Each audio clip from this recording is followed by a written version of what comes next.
This video will look at lipids, their classification and their structure. First, we'll demonstrate the interaction between water molecules and lipid molecules. Here we can see lipid molecules in yellow, while we can see water molecules in blue. On the left, we can see an energetically favorable state where water molecules are compact together and connected by hydrogen bonds. On the right, we can see an energetically unfavorable state where water molecules have lipid molecules between them, breaking their hydrogen bond. The energetically unfavorable state cannot be maintained without putting an outside force, like shaking a bottle of water with lipids. So when this outside force is absent, the water molecules will come back together to form hydrogen bonds, pushing the lipid molecules outside. Now we move on to the classification of lipids. We have three categories: simple lipids, complex lipids, and steroids. First, we take on simple lipids. Their essential structure is made of an alcohol plus one or more fatty acids. Fatty acids are either saturated or unsaturated. Saturated fatty acids have no double bonds at all. Saturated fatty acids have saturated bonds in which carbon atoms bind covalently to each other. This grants more stability to the compound, so it cannot form other bonds easily. Unsaturated fatty acids, on the other hand, have at least one double or triple bond. This makes them more vulnerable to peroxidation, also known as acidity. They are also less solid at room temperature than saturated fatty acids.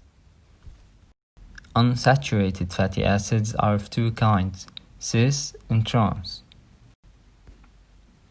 In trans fatty acids, the double bond connects between two carbon sequences on the same straight line, while in cis fatty acids, the molecule has a kink in the position of the double bond, as you're seeing here. Consumption of trans fatty acids is now known to be detrimental to health and is associated with increased risk of diseases including cardiovascular disease and diabetes. Simple lipids are of two kinds, fats and waxes. Fats have glycerol as their alcohol molecule, plus one or more fatty acids. Waxes, on the other hand, have a monohydrate alcohol, which means it can only bind to one fatty acid, compared to glycerol, which can bind to 3 fatty acids. Here we can see a glycerol molecule with 3 fatty acids. They will bind together to create a triacylglycerol, aka TAG. Now we move on to another kind of lipids, complex lipids. Their essential components are an alcohol molecule, one fatty acid or more, and another functional group. This functional group differentiates between different kinds of complex lipids, as we'll see in a moment. Here we have phosphatidylglycerol as an example on complex lipids.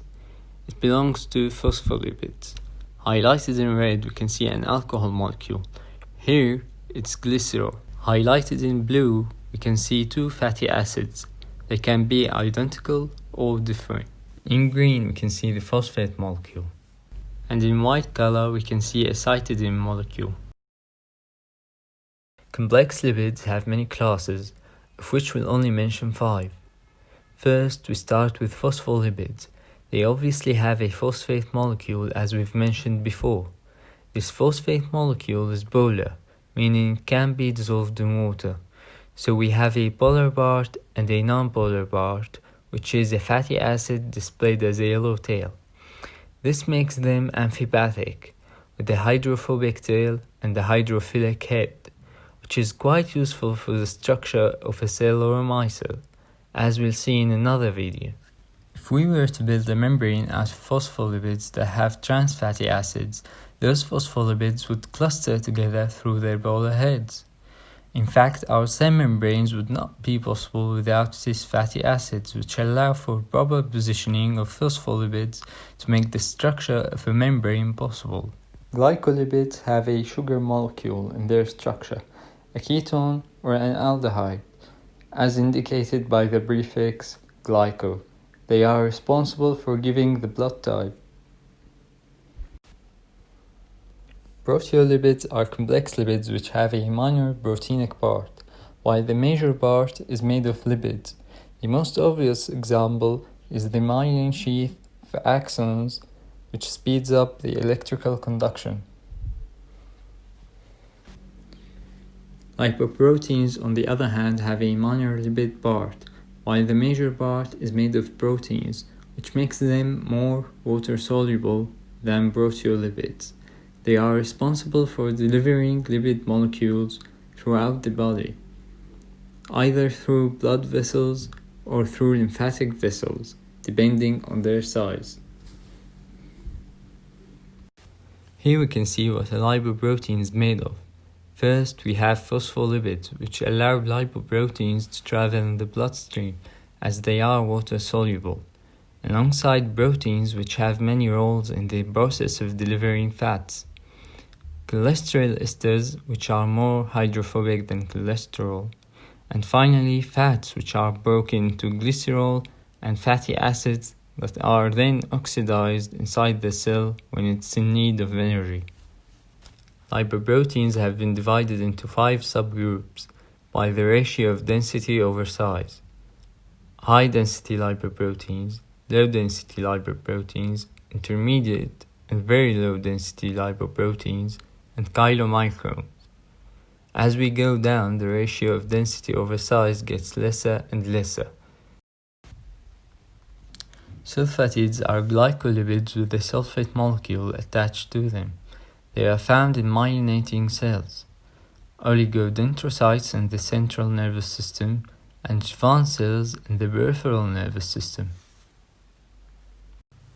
Finally, we have steroids as the last category of lipids, and unlike complex or simple lipids, steroids have a fused ring structure known as the steroid nucleus. All steroids are built upon this steroid nucleus, like cholesterol. Although they do not resemble other lipids, they are classified under lipids because they are, like most but not all lipids, hydrophobic and insoluble in water to a great degree. There are many steroid nucleus derivatives, like bile acids, which play a central role in the digestion and absorption of lipids, as we'll see in the next video.